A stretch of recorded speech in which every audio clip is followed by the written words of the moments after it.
O Brasil não se tornou o maior importador de pessoas escravizadas do mundo, de forma repentina.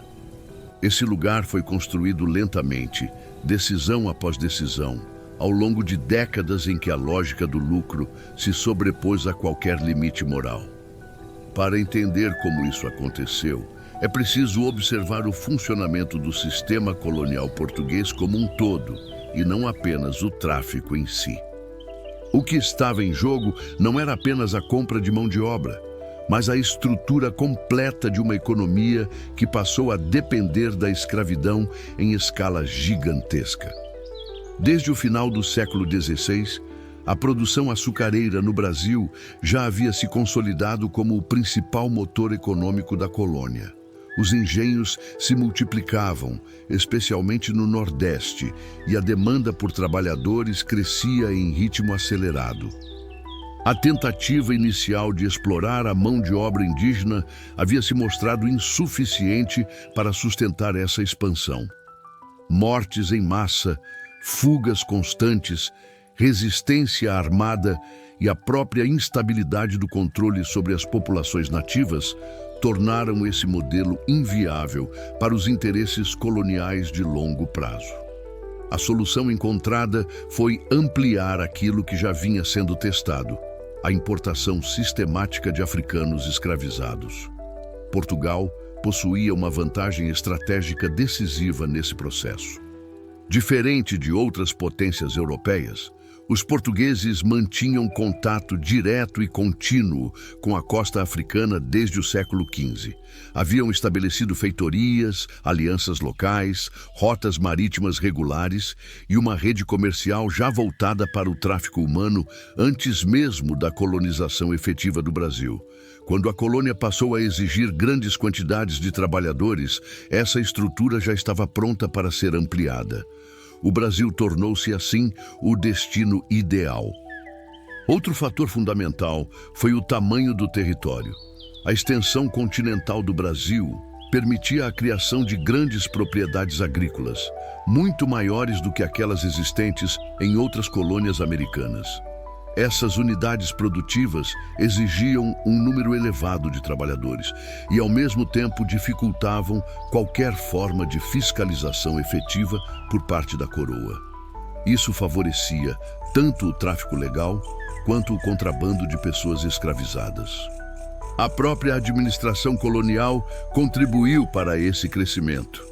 Em vez de limitar o tráfico, o Estado português passou a regulamentá-lo de forma a garantir a arrecadação. Taxas, licenças e contratos transformaram o comércio de seres humanos em uma importante fonte de receita. O tráfico não era apenas tolerado, ele era incorporado ao funcionamento oficial do Império. À medida que o açúcar brasileiro ganhava espaço no mercado europeu, a pressão por aumentar a produção se intensificava. A concorrência com outras colônias produtoras exigia escala, rapidez e redução de custos. A escravidão oferecia exatamente isso. O custo inicial da compra de uma pessoa escravizada era compensado pelo trabalho forçado contínuo, sem salários, sem direitos e sem limites de exploração. Essa lógica econômica criou um ciclo vicioso. Quanto mais o Brasil produzia açúcar, mais escravizados precisava. Quanto mais escravizados chegavam, mais engenhos eram construídos. E quanto mais engenhos existiam, maior se tornava a dependência do tráfico.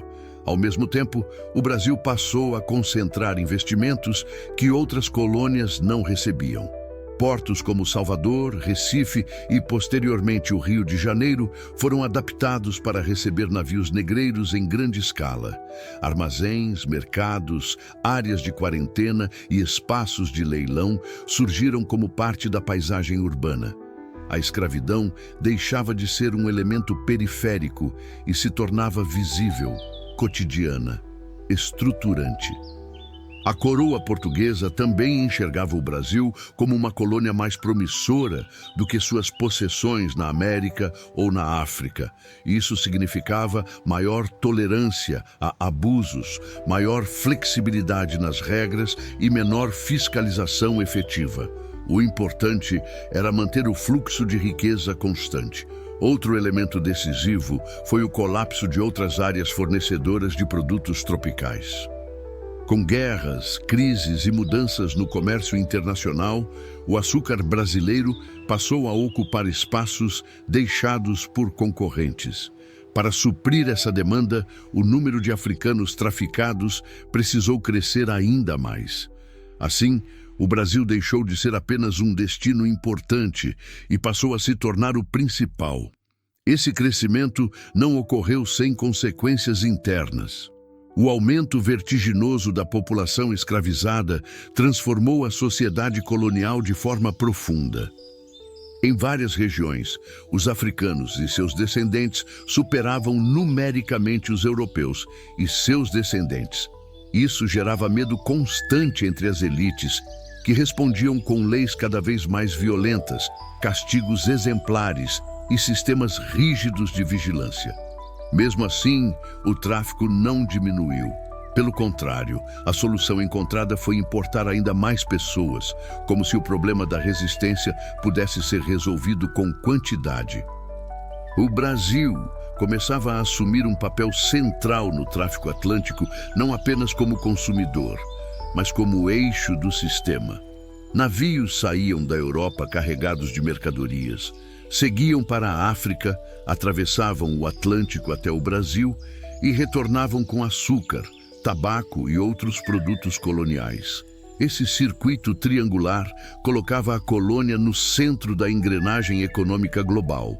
Ao longo desse processo, o tráfico deixou de ser visto como exceção ou necessidade temporária. Ele se tornou política de Estado, base econômica e prática normalizada. O volume de pessoas trazidas à força aumentava ano após ano, superando qualquer outro destino nas Américas. Mas esse crescimento ainda estava longe do seu auge. O que estava por vir seria ainda mais brutal, mais organizado e mais lucrativo. O Brasil não apenas receberia mais pessoas escravizadas do que qualquer outro território. Ele se tornaria o maior palco de sofrimento humano do tráfico atlântico. E para compreender a dimensão real dessa tragédia, é preciso olhar para o caminho que essas pessoas percorriam antes de pisar em solo brasileiro.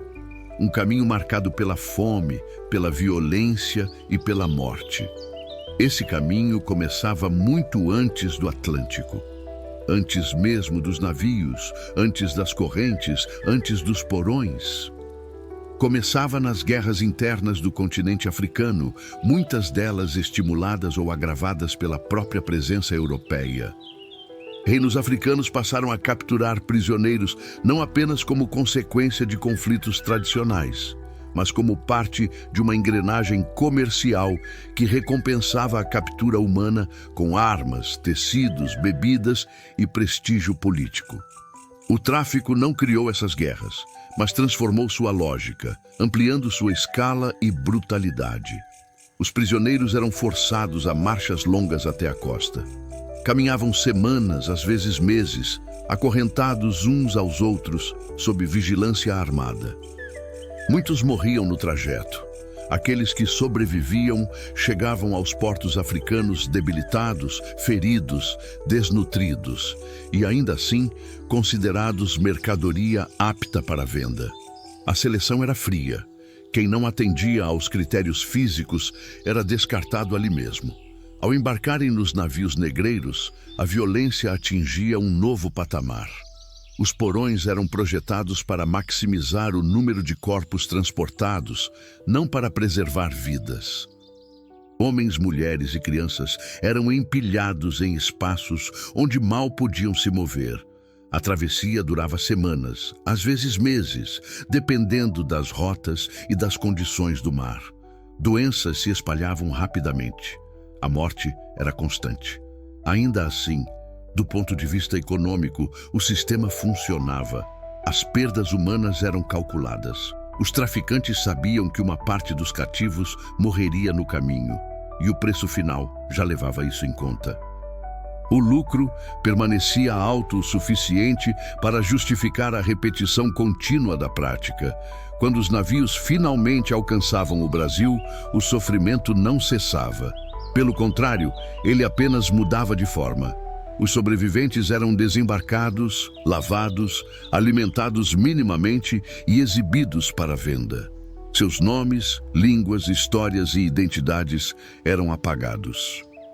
Recebiam novos nomes, eram separados de familiares e enviados para destinos diferentes, muitas vezes sem nunca mais ver alguém de seu grupo original.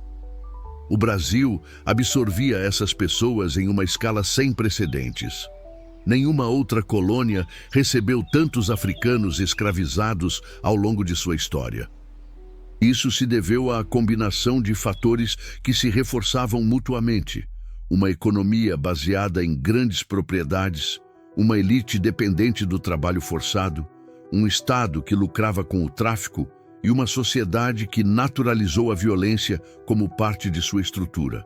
Ao longo do século XVII e com ainda mais intensidade no século XVIII, o tráfico se intensificaria ainda mais. Novas regiões produtoras surgiriam, novas riquezas seriam descobertas e a demanda por mão de obra atingiria níveis ainda mais extremos. O Brasil não apenas manteria sua posição central no tráfico atlântico, ele a ampliaria. Esse processo consolidou algo ainda mais profundo. A escravidão deixou de ser apenas um sistema econômico e passou a moldar a cultura, as relações sociais, a organização do espaço e a própria ideia de poder. Tudo girava em torno dela, tudo dependia dela. Mas para compreender plenamente o que isso significava no cotidiano, é preciso descer da escala global e observar a realidade concreta onde essa engrenagem se materializava: os engenhos. Locais onde riqueza e brutalidade coexistiam, onde a produção incessante exigia corpos até o limite, onde a vida humana era consumida junto com a cana. É ali, no coração desses complexos produtivos, que a escravidão revelava sua face mais cotidiana e mais cruel. No próximo episódio, vamos entrar nesses espaços e entender como funcionavam os engenhos, como se organizava o trabalho, como se produzia riqueza e como essa riqueza era construída à base de sofrimento extremo.